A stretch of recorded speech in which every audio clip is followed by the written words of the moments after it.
龙小弟，老大我久居深宫，早已没有了出入宫时的乐趣，反而如鸟入囚笼，不得自在。所以老大去也，勿追勿弃勿恼，各自珍重。皇上，会不会是李易欢他们兄妹二人听到了什么风声，现在逃走了？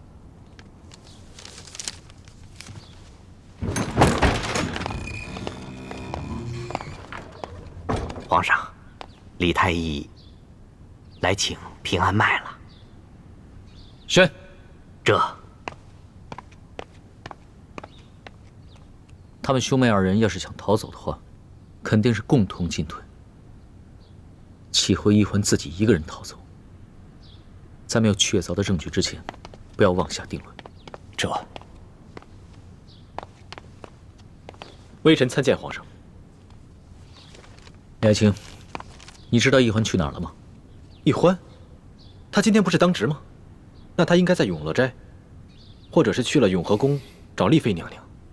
他出宫了。看来他这一次出宫，连你都没有说。看看吧，这是易欢留给朕的信。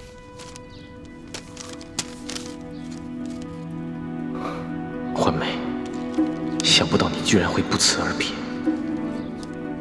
李爱卿。 你知道易欢大概会去哪儿吗？臣妹自幼性情顽劣，常常离家出走，臣也不知道她会去哪里。这样，你多带一些人手，凡是他有可能去的地方，你都找一找。微臣遵旨。微臣告退。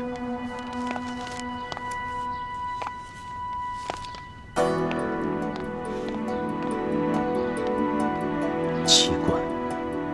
这易欢为什么会连他哥哥都不说，就一个人出宫？皇上，也许是世淑姑娘的未婚夫有消息了。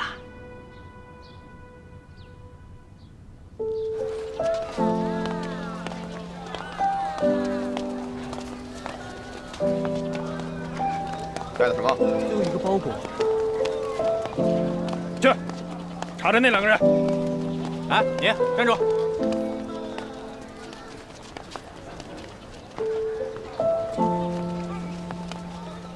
龙小弟，朱哥哥，对不起，我不想再夹在你们中间左右为难了，我也不想光复大明了，我要去过自己的逍遥日子了。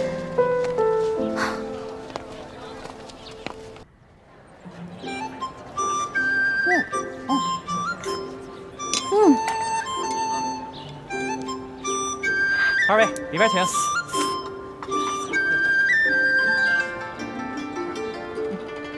这菜不错，放这儿吧。客官这边请。来。哎，小二，有没有环境好点的雅间儿？啊，这边。来，那一边。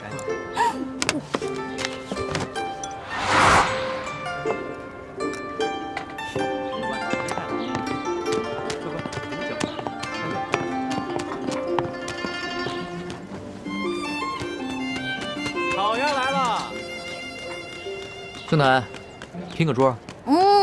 不行，那边不是有地儿吗？你去别的地方吧。二位，您的烤鸭。老大，是你吧？不是我。二位慢用。你这个黄庭坚的真谛还是我送给你的呢。不过老大确实讲信用，没有把我给你的扇子拿去当了卖钱。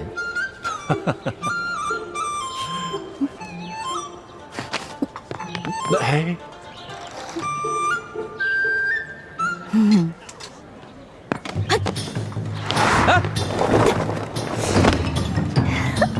老大，哎呀，别主子，不能跳，太高了。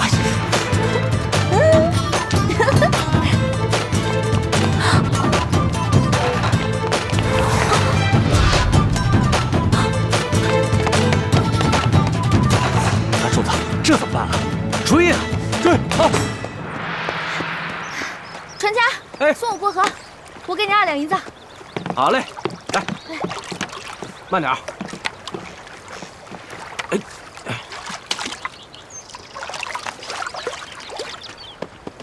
哎，主子，慢点！哎，船家，我们要上船。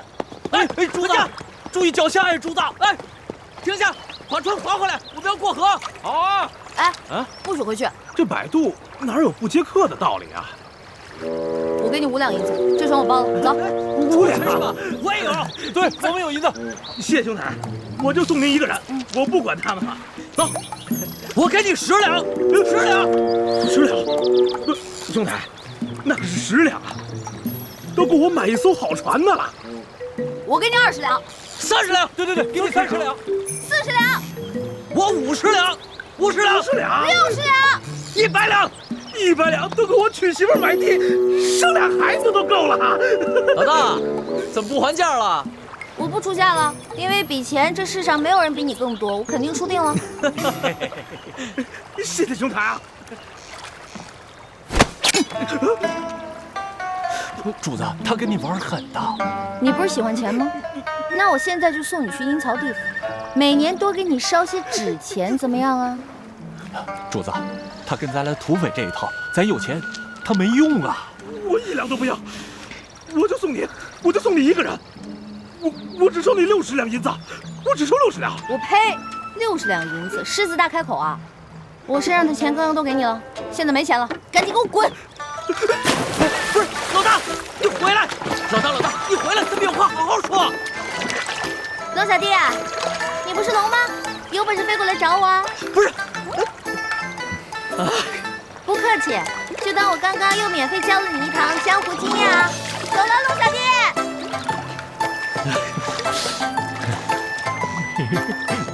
你笑什么呀？找船去！哎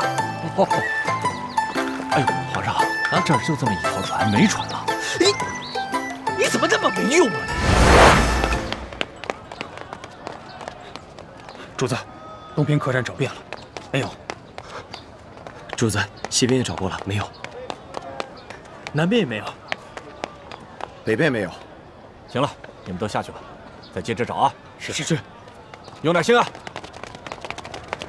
主子，会不会世叔姑娘她根本就没在这镇上休息，连夜就赶路了？不可能，他你还不了解，绝对不会亏待自己的。这倒是啊。不过主子，她是不是因为没有钱，所以就不敢住在这些酒楼、客栈什么的？那倒是有可能。索图，这行走江湖有什么钱生钱的办法没有？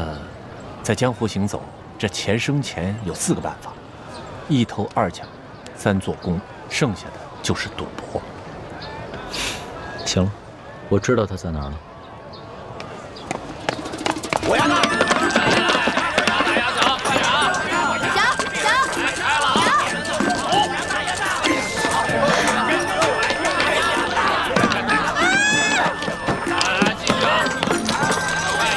老大，你的赌运早就不好了。买定离手吧，买多的得多。老大，今天你啊是出不了运。买定离手，你怎么会找到这儿啊？你忘了，上次在山西的时候，你带我来过这种地方，我说过，我有经验。那我今天就让你大开眼界一下。买定离手，呀，小，干嘛呀？来，压！爹，你不能再赌了，这钱是给娘买药的。干什么你？爹，把银子给我，走开吧你！爹，我求你了，你快回去吧，娘还等着我们呢。滚！爹，赶紧拿钱走命！回去吧，我们。爹，滚！哎，滚！兄弟，赌钱输赢不要紧，你还是拿着这个钱救人一命，赶紧去给你娘子买药吧。我赌不赌钱干你屁事儿！爹，我们回去吧，爹。滚！来，买定离手，买定离手，豹子，来，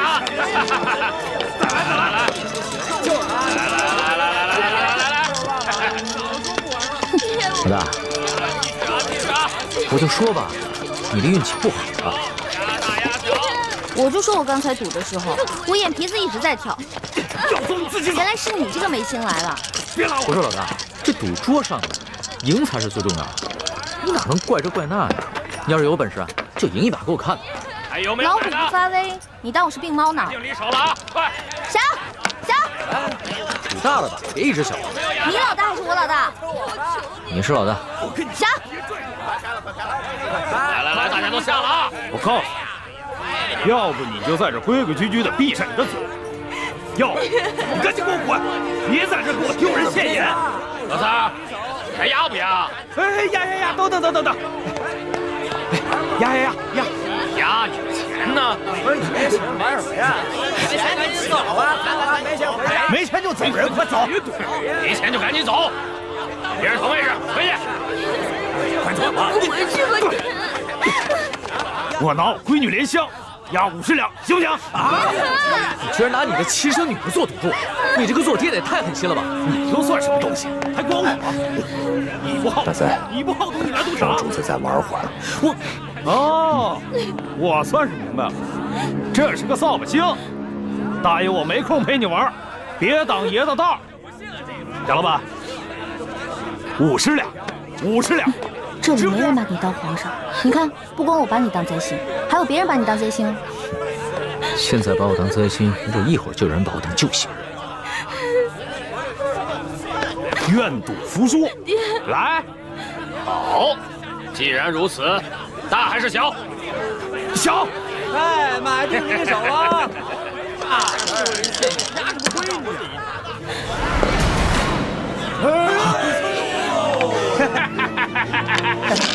老子通杀！仙毛，这骰子一定有问题。我怎么没看出来？我是火眼金睛，你一凡胎肉眼，当然看不出来。快，我们走！站住！哎，站住！贾老板，咱们可都不是外人。贾老板，你放了我，放了我闺女。一个月，我肯定把钱还你，翻倍。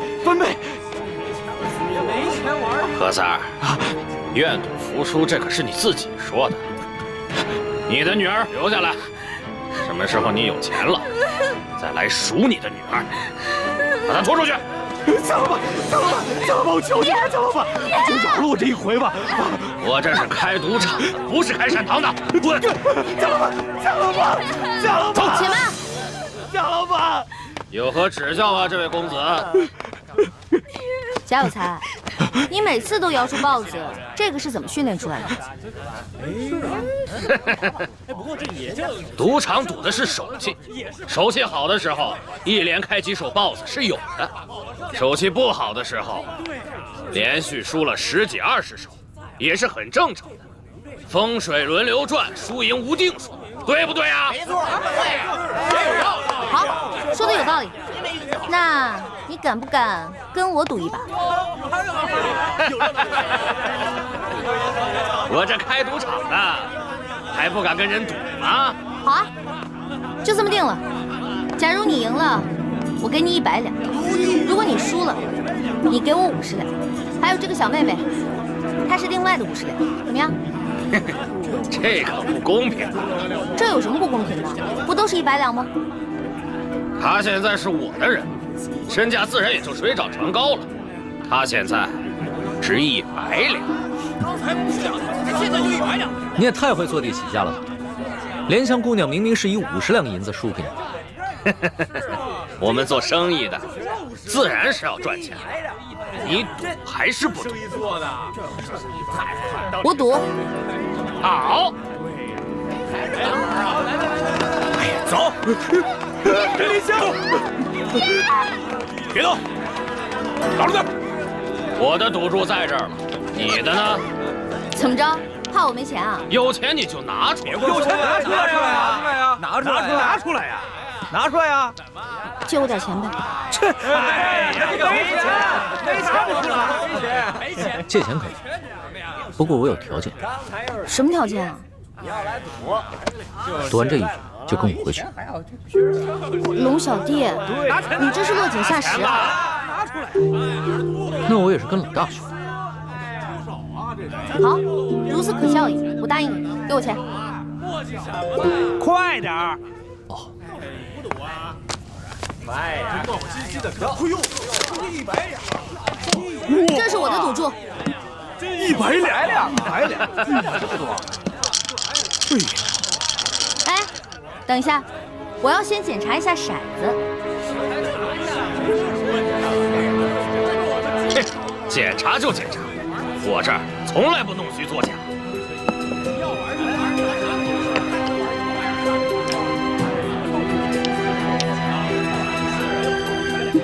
还不错，没有问题。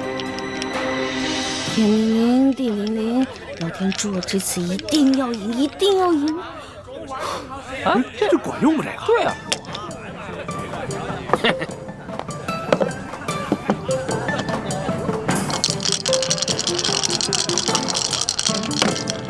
我压大，你压大，那我只能压小喽。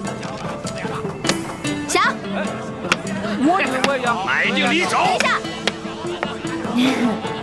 在你打开之前呢，我要先求一求神仙。这能赢吗？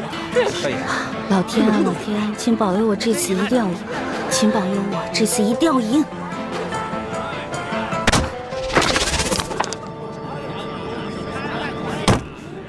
好了，你开吧。不行，大。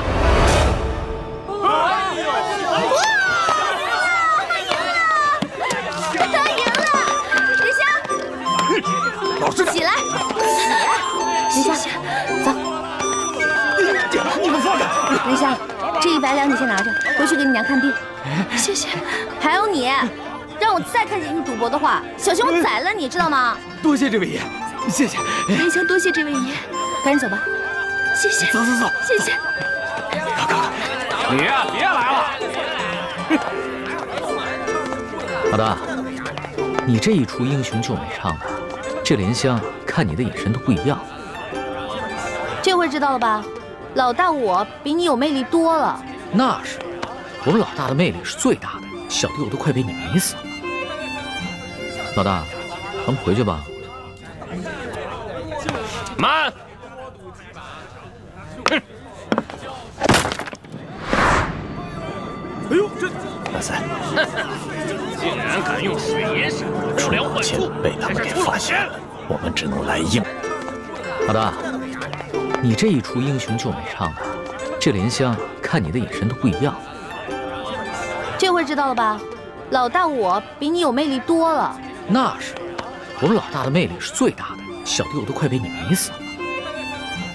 老大，咱们回去吧。慢！哼！哎呦，这大赛，竟然敢用水银闪不良幻术，被他们给发现了，我们只能来硬的了。哎呦，陆老千啊！骰子是他给我的，你们找他。来，老大，慢着！陆小弟，我走了，失陪了。这，哎呀！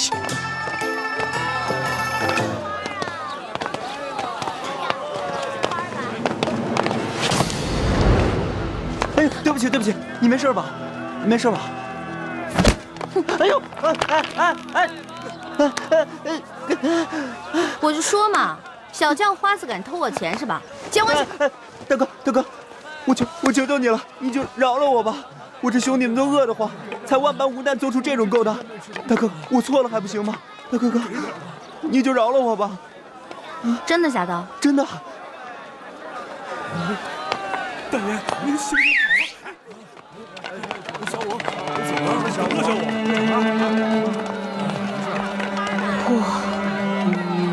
我们都是流落在京城附近的灾民，已经好多日子没有吃过一顿饱饭。对呀，是啊，快饿死了，我也没吃饭，好久没吃粮食了，就是饿死了。行吧，你们跟我走吧。大哥，你这还要送我去见官？啊，见官啊！我呀，请你们吃面去，走，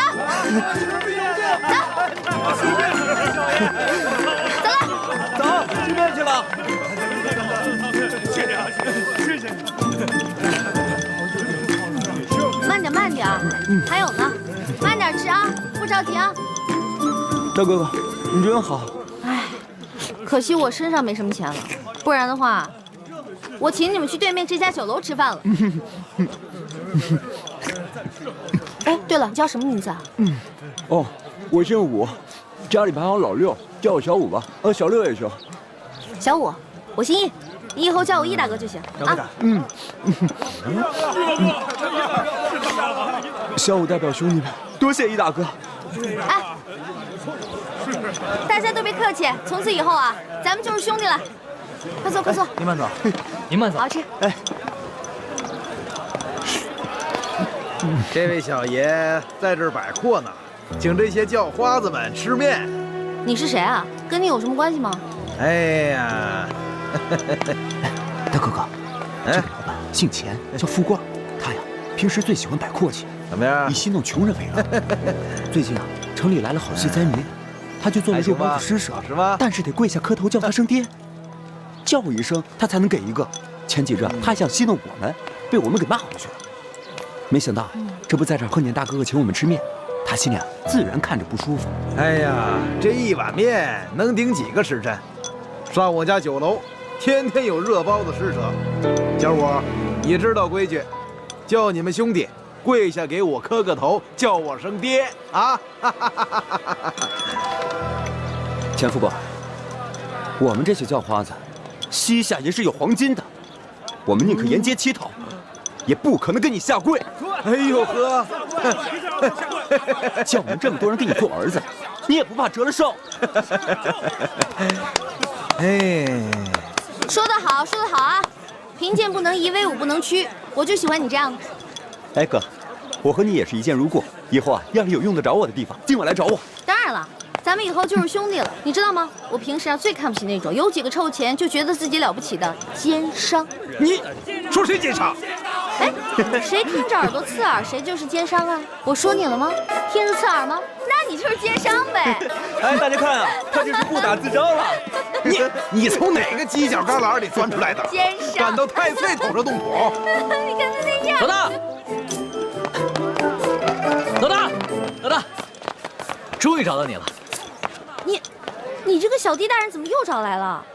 你在这请全城的叫花子吃面，一下就传开了，我听到就过来。你来也没用，你又不是叫花子，我不会请你。哎，你怎么这么没良心啊？你惹了祸，我帮你摆平了，你现在过河就拆桥啊？面都不请我吃一碗。没钱啊？没钱怎么请你啊？那我请你吃面总行了吧？行，不过你得到对面的酒楼请我。没问题。当然你不光请我，你得把我这些兄弟都带上。没问题，这么点人还能吃穷？兄弟们，他请咱们吃饭了，走了，走。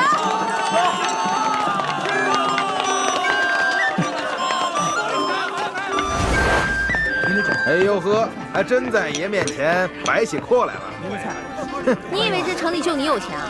我告诉你啊，把你酒店里好吃好喝的都给我拿出来，让我的兄弟们吃饱喝足，知道吗？好酒好菜倒是有，本酒楼的规矩可不跟外边的小面馆一样，先看一下口袋里的银子够不够，别吃完饭不够付钱的。哎，我说你眼睛是不是瞎了？我小弟这身打扮像是那种吃了饭不给钱的人吗？这可不好说，我们这酒楼开了那么多年，见的人也多了，这装模作样过来骗吃骗喝的可不是没有。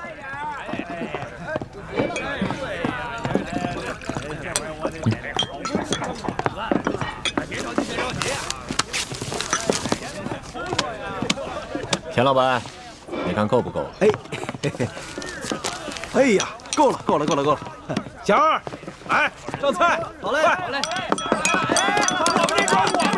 陈老板，听说你长期施舍肉包子给穷人，但是有一个条件，就是要让他们跪下来喊你一声爹。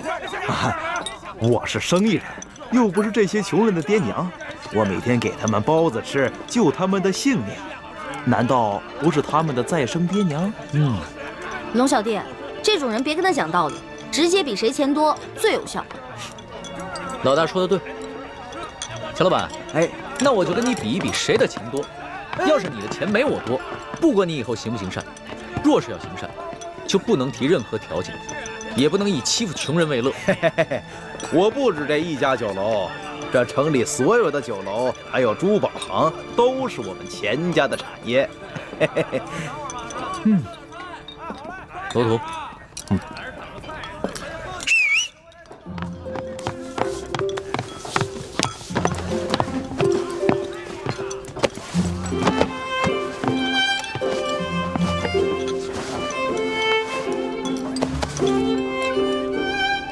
钱老板，你说京城的珠宝店都是你们家开的，那这帽子上的珠子，你可认得吗？啊，南海夜明珠，只有紫禁城里才有。哼，难不成你们是宫里的？钱老板，你还跟我比钱多吗？小人不敢。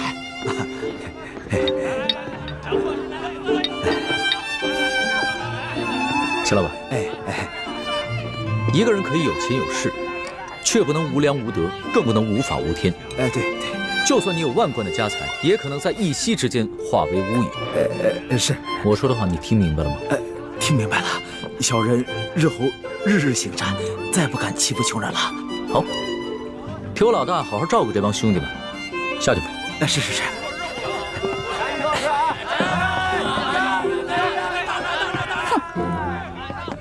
谢谢你啊，龙小弟，没想到一出来竟遇上这些恼人之事。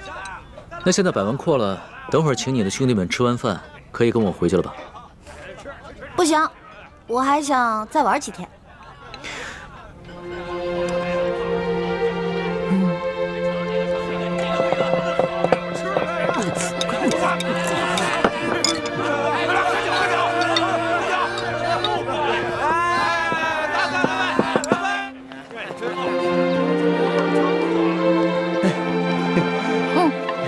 小五啊，来，银票给你，记住大哥跟你说的话，让兄弟们拿这些钱做些生意，自食其力，别在街上流浪了。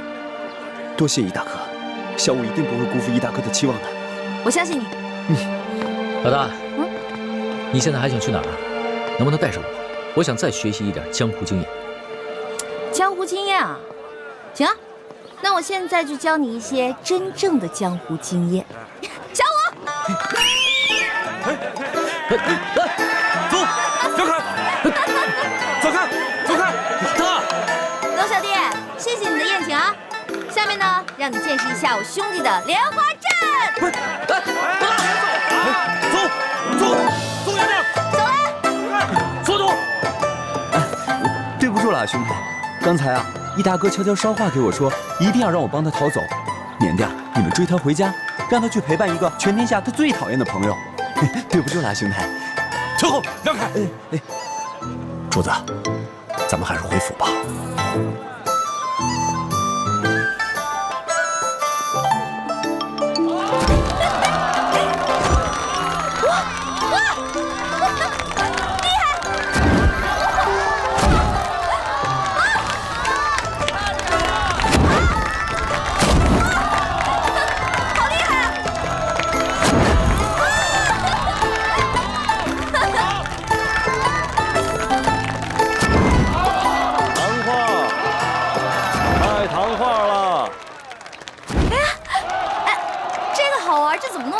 啊，在这儿画的。我看。糖画。这是糖画啊。谢谢啊。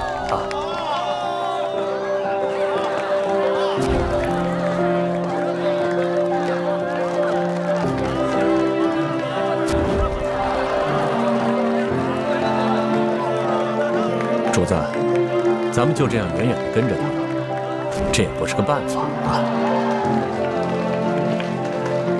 随他吧，在宫里憋了那么久，好不容易出宫一趟，不玩个尽兴啊，他是不会回去的。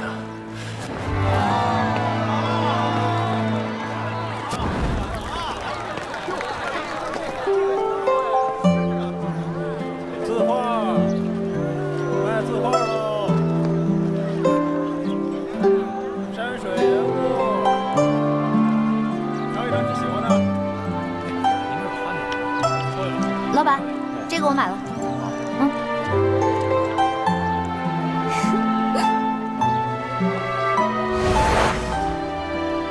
这个像我，这个像龙小弟。不对，龙小弟的眼睛没这么小。再给你捏大点，捏大点就像龙小弟了。真的假的？我有这么丑吗？你是人是鬼啊你？你怎么老阴魂不散的跟着我呀？你是人我就是人，你是鬼我就是鬼。你忘了，咱们俩结拜的时候可是说好了，不求同年同月同日生，但求同年同月同日死。猪哥哥，你怎么来了？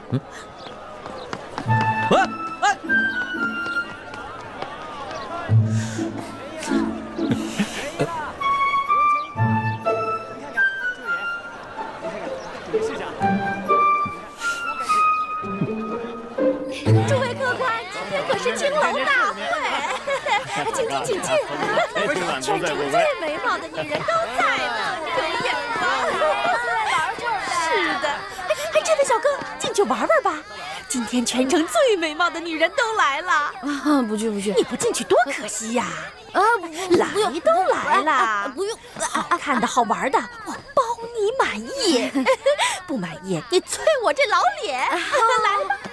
来吧。哎呀，来吧！哎呀，进去吧！走。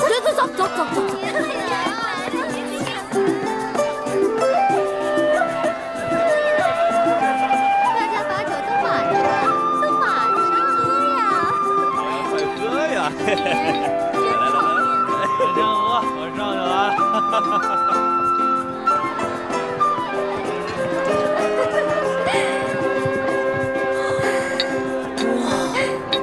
客官，客官，我跟你说呀，我们万花楼的姑娘那是我跟你说，待会儿你一定要好好的听话，别总是一副哭丧，知道吗？莲香嘛，客官你，莲香，恩公救我！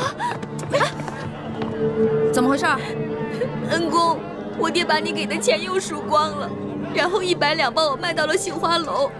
喂，怎么，你们认识啊？能不能把他放了？你说什么？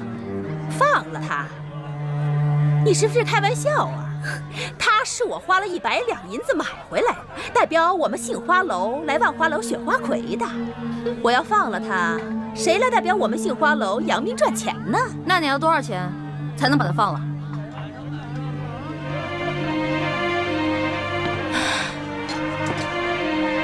怎么？你们两个是老相好啊？不对呀，这莲香还是一个厨，怎么可能和你是老相好呢？说，你到底是干什么的？我是干什么的并不重要，我就问你，多少钱你才能放了他？口气不小嘛！哎，你真想赎他呀？开价吧。行。你要是真想赎他，给我500两就够了。500两？怎么？没钱是吧？没钱那就少扮英雄救美。你这种人，老娘我见多了。让开，让开！别妨碍我们选花魁。哎，我告诉你啊，我们莲香呢是又年轻又漂亮，一旦选上了花魁呀，这身价一定倍增。到时候你想赎他的话，那至少1000两了。走，等一下，怎么了？没钱赎人，能不能换人？换人？什么意思啊？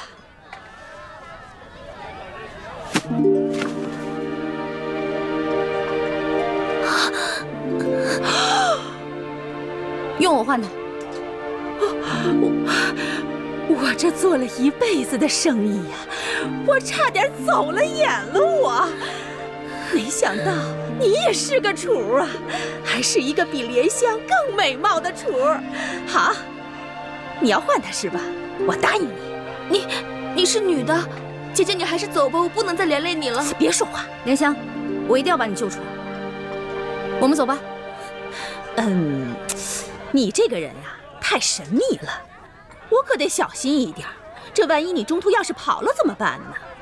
我可以放他，不过是在你帮我选了花魁之后，我再放了他。好，一言为定。一言为定，走吧，换装去。看好他，走。姐姐，姐姐，来呀！刚刚易欢是在这个地方消失的，也没什么别的路了，肯定是进这万花楼了。主子，今天晚上奴才要带你去这种地方，那老祖宗知道了，非打奴才一顿不可。此事你不说我不说，老祖宗怎么会知道呢？可是，行了，别啰嗦，进去。哎呀，是，守着点啊，别动啊！都在这好好等着。哥。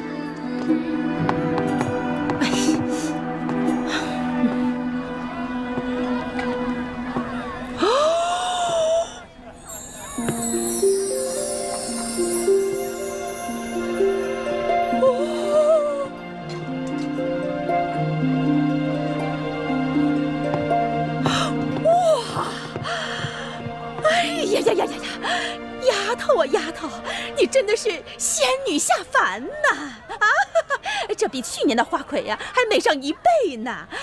我跟你说，待会儿一定要给妈妈长脸，一定要把12花楼的花魁给我拿下来。但是妈妈，我能不能先把脑袋上这花给摘了？这花太多了，我戴着难受。不行。那个。欢姑娘，只有这身衣服啊，跟这个头饰啊，才最配你嘛！走，其他候选人都到了，就差你了，快点！到你了，就差你了！成了，你等会儿。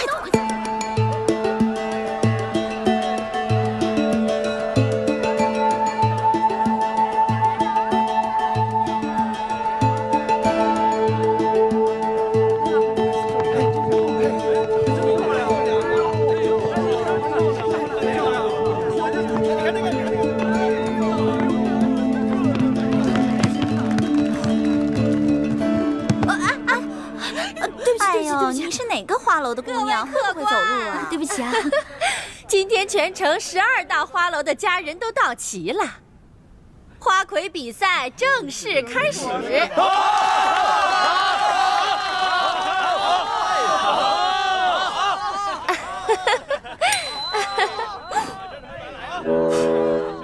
主子，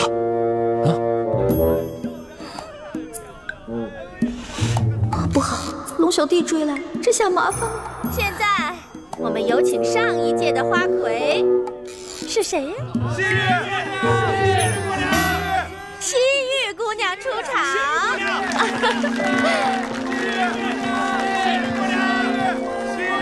这个丫头真是风不惊人死不休。是啊，不过她这样还真好看。是啊。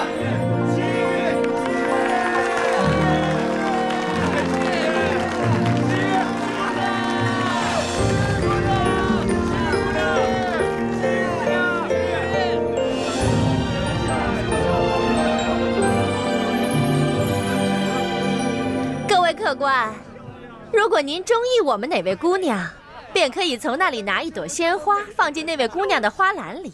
今天鲜花得的最多的那位姑娘，便是我们的花魁候选人。候选人将会与上一届的花魁一决高低，胜出者便是今年的花魁。好，各位客官，就让我们来抛花选美吧。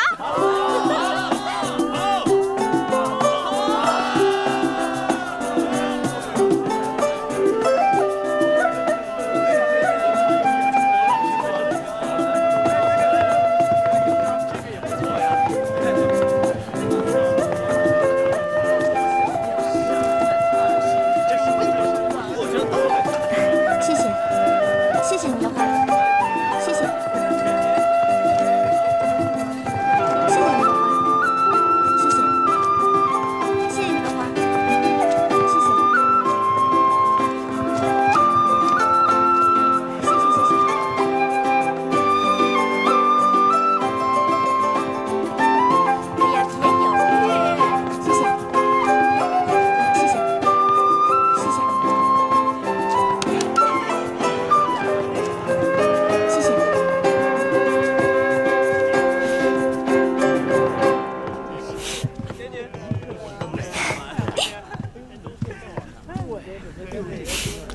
等会儿再跟你算账。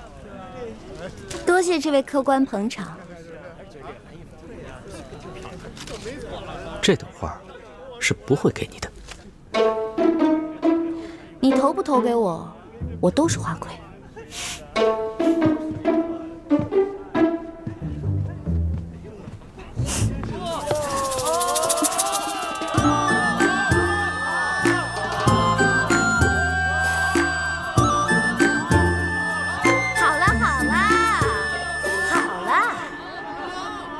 客官，经过激烈的抛花选美，结果是……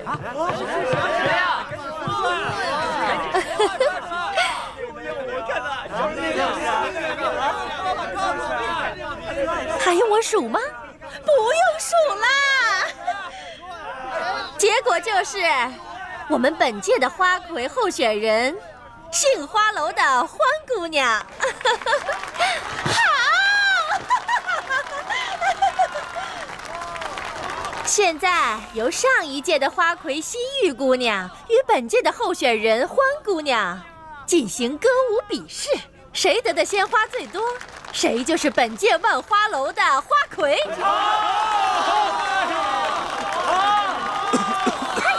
别慌。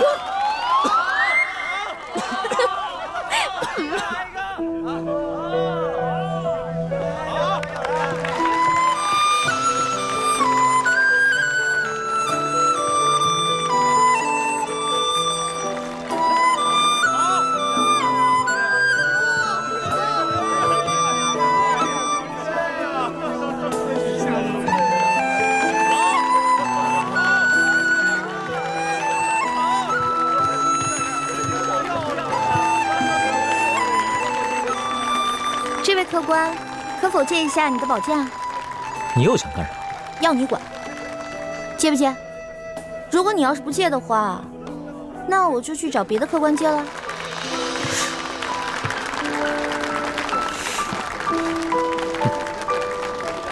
这，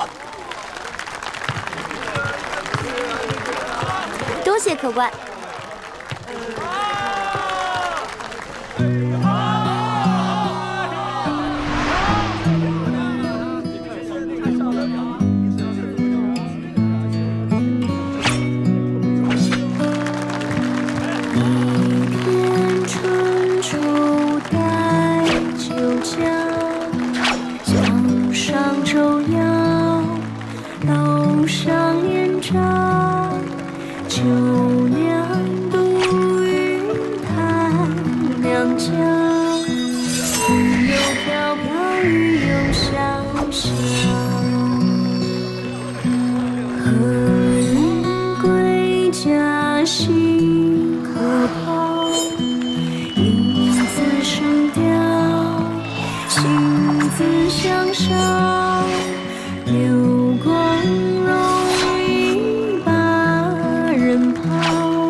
客官看得开心吗？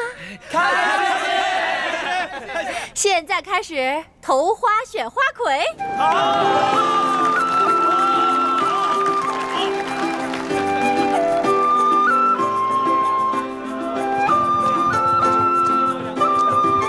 别着急，一个一个来。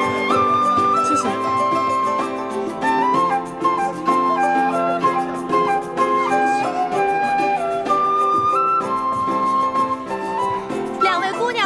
的花一样多，按规矩呀，两位都是今年的花魁。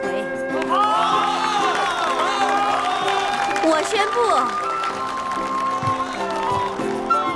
今年的花魁是欢姑娘和西域姑娘。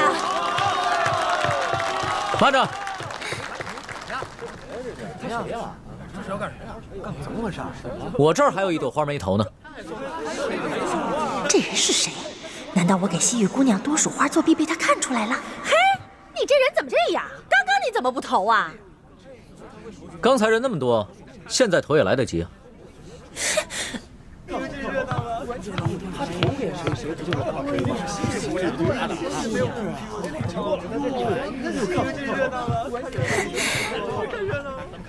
那你这花儿打算投给谁呀？花儿，你今天真的很美。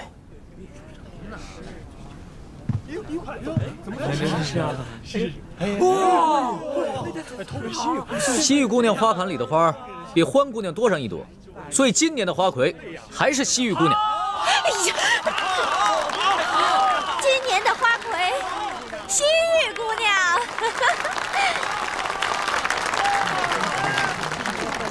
错，欢姑娘也是今年的花魁。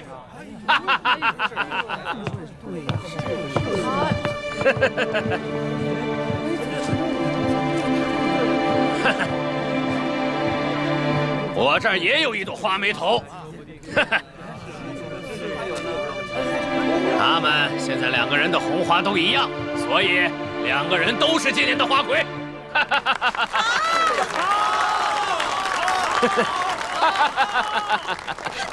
对，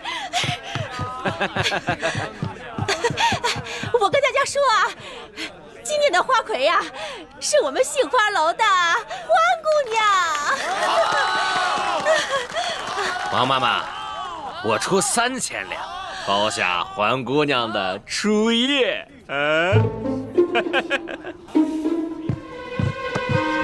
可以啊，贾老板，不过你得先把钱给我。应该的，应该的。贾老板更有钱的嘛。那是自然，我爹是直隶首富。把蓝香给我放了。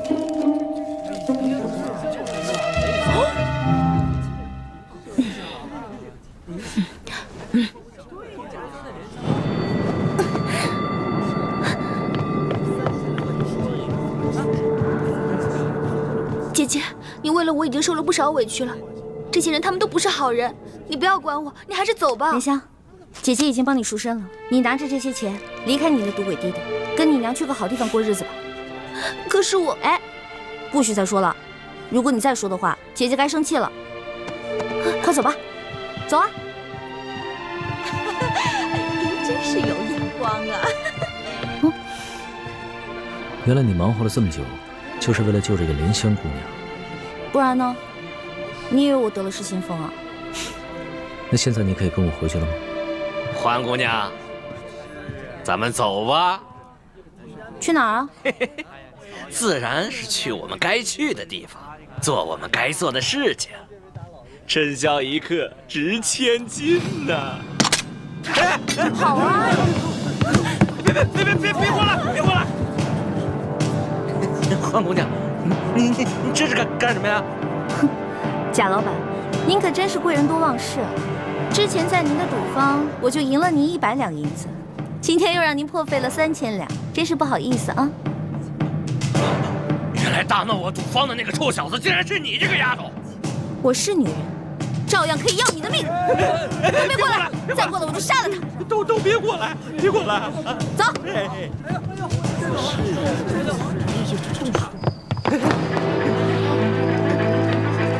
走！有话好好说啊！你们别过来啊！别过来！欢姑娘，你这……走！哎呀！愣着干什么？追呀！追！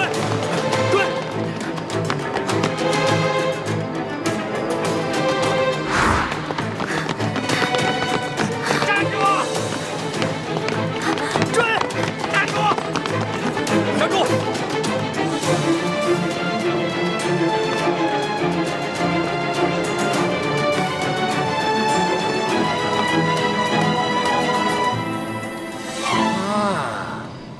我认出来了，你就是那天和欢姑娘一起大闹我万利赌坊的小子。臭小子，赶紧把欢姑娘给我交出来，否则我要你的命！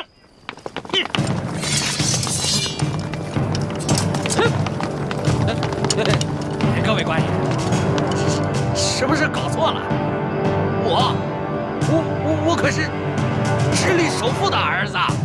我叔叔是京城的2品大员，该抓的是他们啊，该抓的是他们。直隶首富，2品大员，那算什么？我们家主子可是全国第1首富，这大清朝的第1大官儿。哎呀，大清朝第1大官儿，你以为他是皇帝老子呢？啊！贾老板，很不幸，你猜中了，我们家主子正是当今皇上。不是，跪下！万岁爷饶命！万岁爷饶命啊！万岁爷，万岁爷，小的有眼无珠，有眼无识泰山，你大人大量，放了我吧！小童在，把这危害一方的恶霸拿下，送到刑部审问，再查一查他的叔叔和爹爹是不是做过什么违法乱纪之事。这，把他那爪子给我剁了！住！哎呀，万岁爷，饶命啊！万岁爷！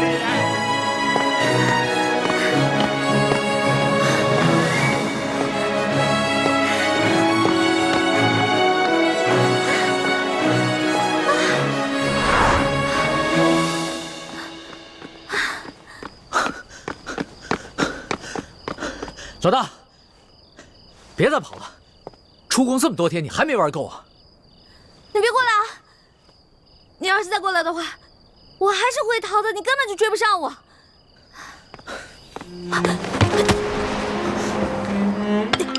老大，龙小弟，别再跟着我了，赶紧跟索大人回宫吧，外面不比宫里安全。老大，你真的舍得离我而去，从此再也不见我了吗？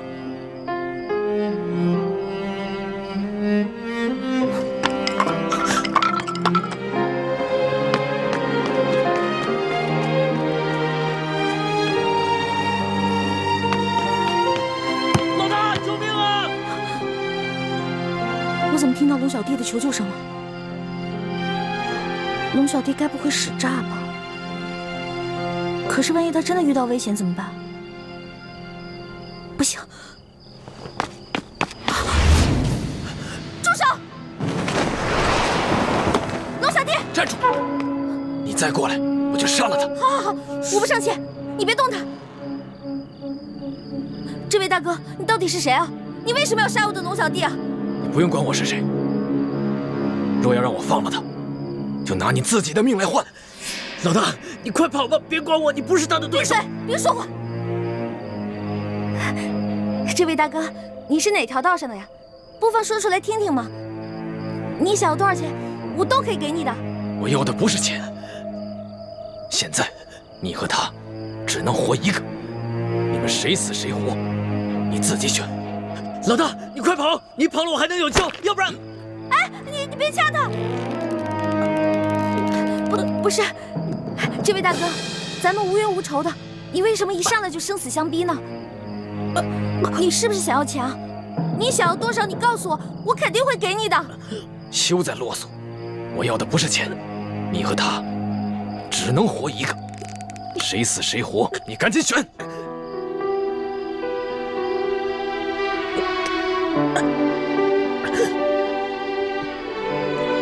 我没办法选。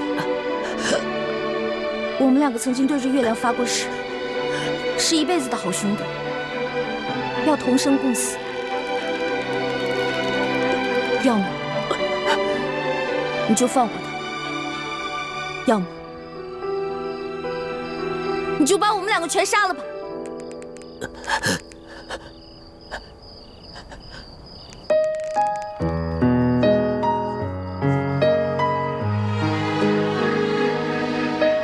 你真的愿意和他一起死？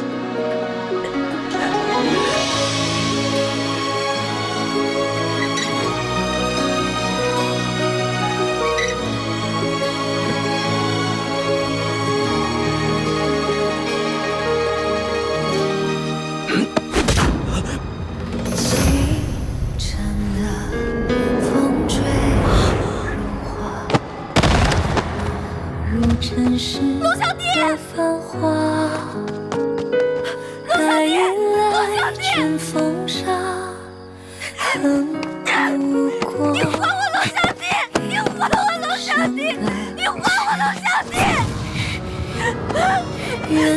他掌上的明珠，献上我纯真的祝福。你爱照我心，献起礼物，留下无悔的记忆。对不起啊，猪哥哥，我不知道是，对不起，猪哥哥。欢梅，如果我真的杀了他，你会杀了我？我怎么可能会伤害你呢？正如你不会伤害我一样啊。但你却会自杀，以身殉情，是吗？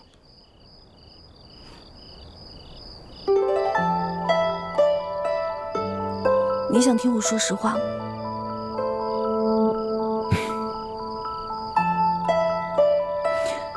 猪哥哥，身体发肤受之父母，活在这个世上，我不会为了任何一个人轻生。但如果有一天你光复大明成功，你杀了龙小弟，我不可能成为你的皇后，我会隐居乡间，一个人生活。但是如果你光复大明失败了，龙小弟他要杀你，我一定会拼尽全力去拯救你。若没有救下你，我也不会去做他的妃子，我也会隐居民间，直到孤独终老。那如果我光复大明成功了，我留下了康熙的性命，你可愿意做我的皇后？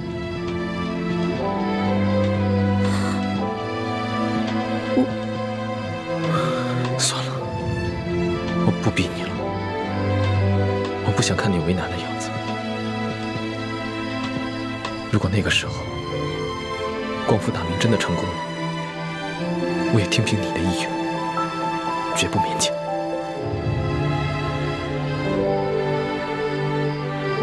欢梅，你这次出走，是不想夹在我跟康熙之间，左右为难，是吗？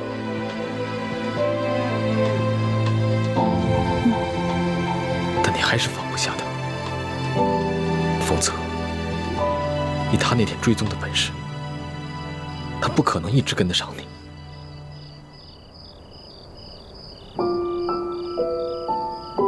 你怎么知道他追踪？难道你也一路在跟着我？你这次出走，大家都很担心你。对不起，猪哥哥，我错了。别说了，听我的话，赶紧回去吧。我答应你，如果我光复大明成功了，我不杀康熙。至于到那个时候，你还愿不愿意嫁给我，都听凭你的本心。如果我光复大明失败了，我被他杀了，我对你只有一个要求。什么要求啊？我不想看到你一个人孤独终老。如果那个时候康熙还愿意不计前嫌接受你，你就放下一切过往，从了他。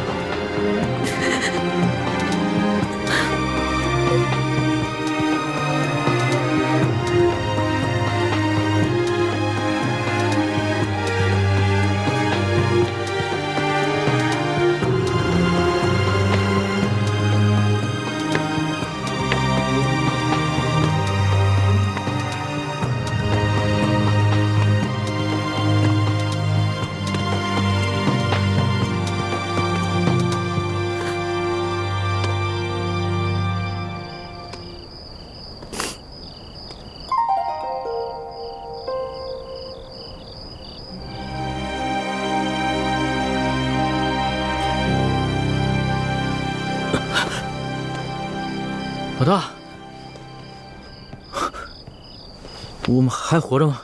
还是都死了？俗话说得好啊，好人命不长，坏人活千年。你怎么可能那么容易死啊？我有点晕，你先让我躺一会儿。起开！别再装了啊！不是，哎，老大，谁救了我们呀？谁救了你？当然是老大我了。不可能吧？那个黑衣人的武功，你根本就比不上。我在他手底下，最多也就过3招，你最多10招了。不能智取啊！我打不过他，我想招啊，我聪明啊，我在我手上抹毒，我跟他过招的时候，把毒药趁机抹在他手上，结果他就中毒了。所以啊，他为了换取解药，就把我们2个放了。现在指不定在哪个地方运功排毒呢。要这么说的话，我就信了。论你这旁门外道啊，我老大绝对是天下第一。老大，你又救了我一回，你要怎么感谢你啊？别缠着我就行，我就谢天谢地了。你还没玩够啊？老大，我知道你是觉得我听信了宫里的谣言，所以在生我的气，是不是？我保证，我以后再也不听信谣言了。真的？真的，我不仅是你的龙小弟，我还是真龙天子，金口玉言的。那我也不想再回到那个大鸟笼子里了。你不回是吧？你不回，别怪我赖账啊。赖什么账啊？在山西的时候，我可是欠了你一大笔账。我的利息可高了，你还得起吗？老大，你可不要趁火打劫啊！趁火打劫？全天下哪有你这个皇上厉害？大明内乱，你们大清趁机占领了大明的整个江山，老百姓刚刚经历了战乱，想过上几天好日子，可你们呢？朝中权贵搞起了圈地，各地的官吏设置了各种关卡，变相的收取各种赋税，你们这才叫做趁火打劫，一本万利的勾当呢！我怎么了？我说错了吗？我说的都是实话。龙小弟啊，其实这就是我要的利息。你要记得曾经答应过我的那些话：消除贵族特权，割除积弊，整顿吏治，让全天下的老百姓过上好日子。好，我答应你，这个利息我一定还。你就不想监督着我把这笔账给还了？皇上果然是天底下最无赖的人。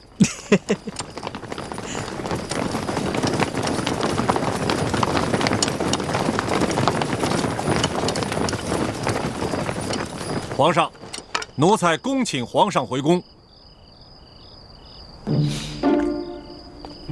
老大，你要是现在不跟我回去的话，那我就在外边待着了。你去哪儿，我就去哪儿。算你狠！起驾，回宫。这。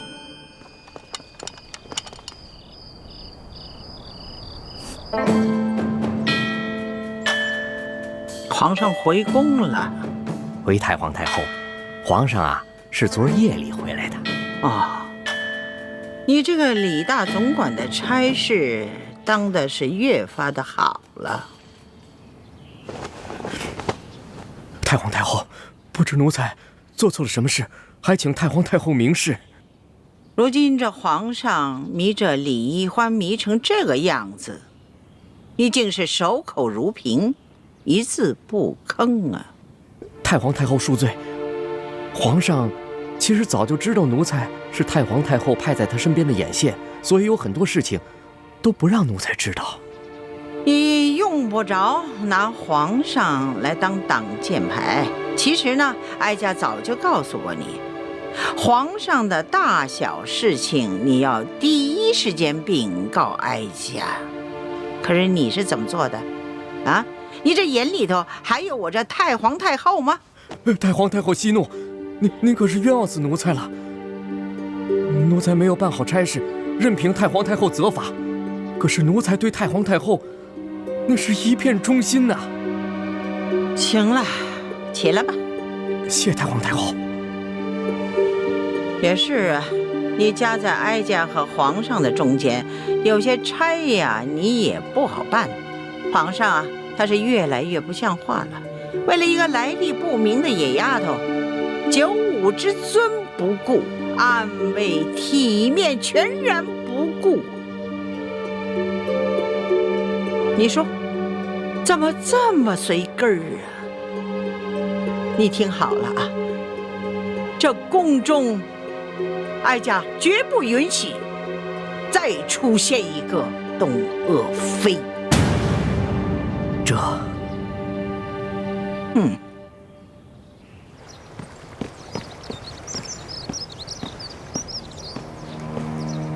奴才索额图，给皇后请安。听说，昨晚紫禁城所有的宫门大开，皇上大摇大摆的接着出走的李易欢回宫了。皇上就是要这样大张旗鼓地告诉我们，他相信李易欢，宠着李易欢，然后让我们所有人都闭嘴。哼！当年唐玄宗为了迎回杨玉环，也是这般深更半夜大开宫门，毫不顾忌朝野非议。可结果呢？难道皇上想学唐玄宗吗？这唐玄宗有安禄山，可咱们如今大清也有吴三桂啊。难道皇上都忘了这些前车之鉴了？皇上本来少年英明，可是竟然被李易欢这个丫头迷得失去了本性。都怪我当初考虑不周啊！本来以为她可以帮助我斗倒鳌拜，所以帮着这丫头讨好皇上，没想到现在是养虎为患了。提到鳌拜，本宫倒突然想起了，他的疯病可有好转？没有，我昨天刚去探视过他，还是疯疯癫癫的老样子，连我都不认识了。这鳌拜一向武功高强，身体健康，怎么突然就疯了呢？鳌拜的疯是中了迷魂散之毒，此事颇为蹊跷，有谁能够在我的眼皮底下给鳌拜下毒呢？这毒疯鳌拜的人，会不会就是李太医？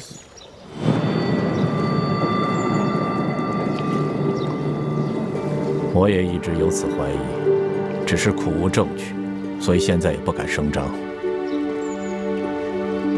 我派了最得力的人去追查他和李易欢的真实来历，可是现在还没有什么眉目。这鳌拜已经被皇上圈禁了大半年了，他的党羽也被皇上清除的差不多了，所以就算是他现在清醒过来，对我们赫舍里氏一族也形成不了什么威胁了。所以我现在敬访良医，尽快的把鳌拜治清醒过来。如此甚好。若鳌拜能够早日清醒，也能早日交出这明珠谷的奸细，我们也能早些证实这李氏兄妹的奸细身份。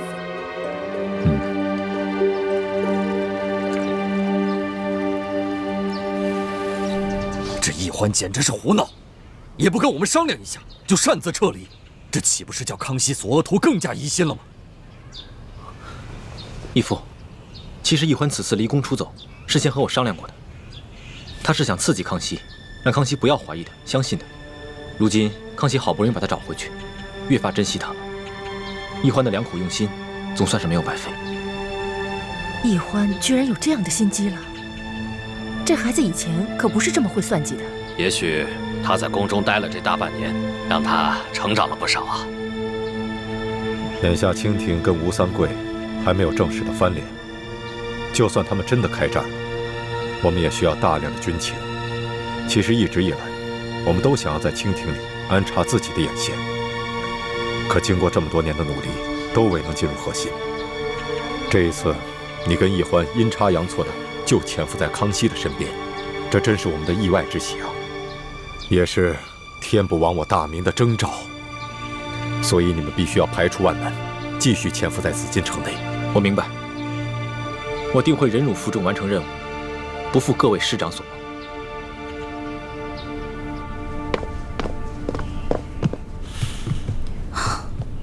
哇，这么多奏折，你得批多少天啊？3天3夜都批不完。你还说呢？这不都怪你啊？大不了我陪你忙3天3夜呗。老大，这次真要是不出宫追你的话，你是不是真的就再也不回来了？为什么呀？你就真的那么狠得下心，永远的离开朕？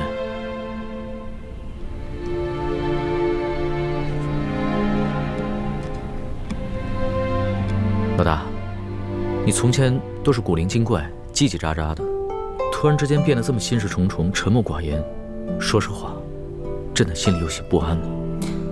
龙小弟啊，我刚开始认识你的时候，我就冒充你的老大，我喜欢保护你，真心想保护你。到后来我知道你是皇帝，知道你居然是全天下最有权势的人，而你呢，也继续任由我当你的老大。现在想一想，还真的有点可笑，不自量力呢。谁说你不自量力了？谁说你可笑了？就是因为别人一直都在想应不应该爱朕，应不应该保护朕，应不应该讨好朕。可是你呢？你从来都没有想过应不应该，你就是本能的对朕好，本能的爱护朕，所以你特别珍贵，你特别值得朕珍惜。我刚开始进皇宫是因为对皇宫好奇，我想进来看看是什么样子。到后来呢，我慢慢习惯你给我的一切，我想陪着你。可是后来渐渐的，我对皇宫有了恐惧，我想逃离，我害怕。而且，就算你总说你心里很珍惜我，你喜欢我，可是我时常能感觉到你的心在动摇。你每次动摇，都让我特别害怕，就更想逃离了。你看看，你又在倒打一耙。朕什么时候动摇过？明明是你一直在拒绝朕，一直对朕若即若离。老大，你的那些心思，朕都明白。你放心，朕一定不会禁锢你，朕会尽可能的给你最大的自由，朕也一定不会伤害你，朕会尽最大的努力去保护你。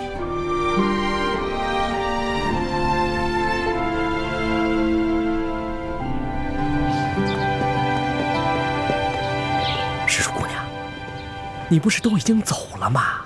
你还回来干什么呀？叔父，对不起啊。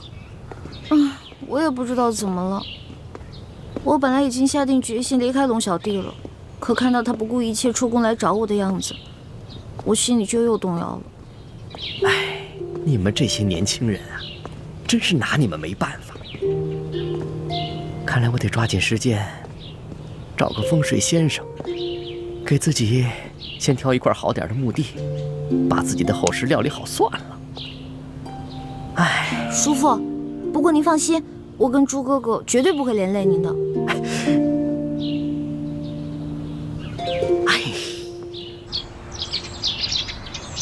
那鳌拜的病情怎么样了？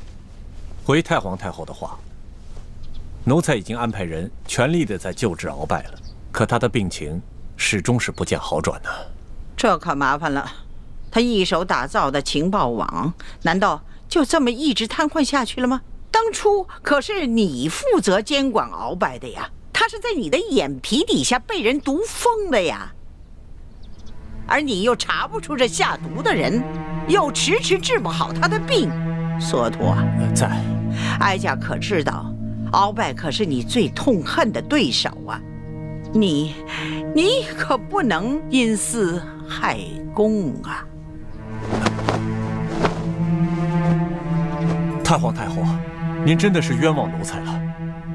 奴才虽然和鳌拜一直有些不和，可绝对不会因私害公，公报私仇啊。这其实毒害鳌拜之人，奴才一直有一个怀疑的对象，可因为苦无证据，所以不敢说出来。哀家信你，你但说无妨。多谢太皇太后。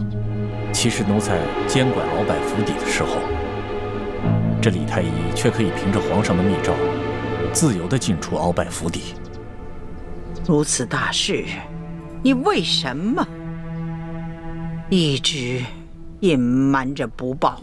太皇太后，这皇上一直对李氏兄妹宠信有加，奴才手里没有真凭实据，岂敢胡言乱说呀？再说了，这李太医拿着皇上的密诏，皇上会不会在暗中对他有所交代？奴才也把握不住，所以就糊涂啊！皇上即使是有此念头，也是在鳌拜交出情报网之后啊，他岂能如此沉不住气呀？对，是奴才一时糊涂了。传言说李氏兄妹是反清联盟的奸细，鳌拜要是真的是被李太医毒封的，那他兄妹二人的身份就更可疑了。索陀，奴才在，一定要继续的想办法，全力的医治好鳌拜。奴才谨遵太皇太后懿旨。起来吧。这。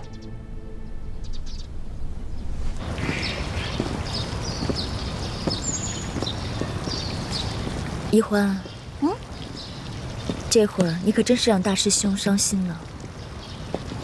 我就是因为不想让他伤心，所以才选择出走的。傻妹妹，你要说我嘛，已经了无牵挂，倒是可以一走了之。是我自愿继续留在宫里协助大师兄，而你，就算大师兄肯放手，你爹和诸位师长，他们能放手吗？你又能逃到哪儿去呢？雪姐姐，别老提这些让我心烦的事儿了。啊，我想明白了，反正我也改变不了什么。与其愁白了头发，不如好吃好喝的过好以后的每一天呢。真是羡慕你这个性子，天大的事情都能一笑了之。